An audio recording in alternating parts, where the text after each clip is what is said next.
Max Weber was the professor of political economy at the University of Freiberg, but today he is known as the father of organizational theory.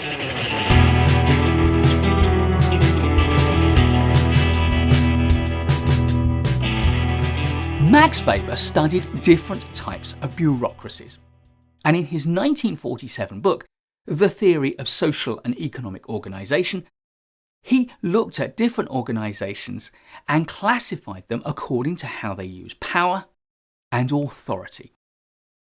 He defined power as the ability to coerce people to comply with you, whereas authority is all about how you can get people to comply willingly.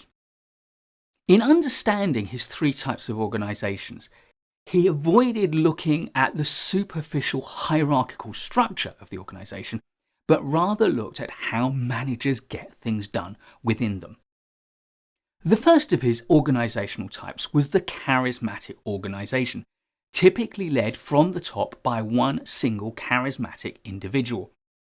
That individual is able to secure compliance because people believe in the message. They are drawn to that person and to what they're trying to achieve. As a result, people within the organization comply willingly and sometimes even without question. The challenge for these organizations is what to do when that charismatic individual leaves the organization for whatever reason. And recent history is littered with good examples of organizations failing when charismatic leaders leave and new leaders are unable to sustain the culture that the organization has created. Weber's second type of organization was the traditional organization, which is defined by its stability and its allegiance to tradition. In traditional organizations, management structures are often powerful and autocratic. Compliance is expected and often enforced. So now we're starting to see some use of power as well as authority. A lot of family-run businesses become traditional organizations after a first generation of charismatic leadership.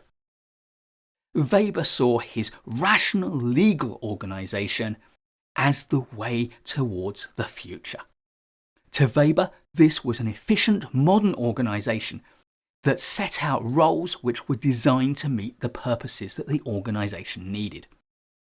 They have an orderly hierarchy, which is able to enforce rules to serve the needs of the organization. Everyone working in a rational legal organization has a specific role, and those roles, along with rules and decisions, are fully documented.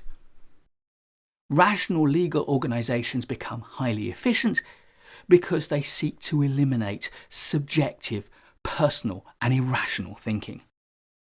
Weber went on to label this emotional detachment as professionalism.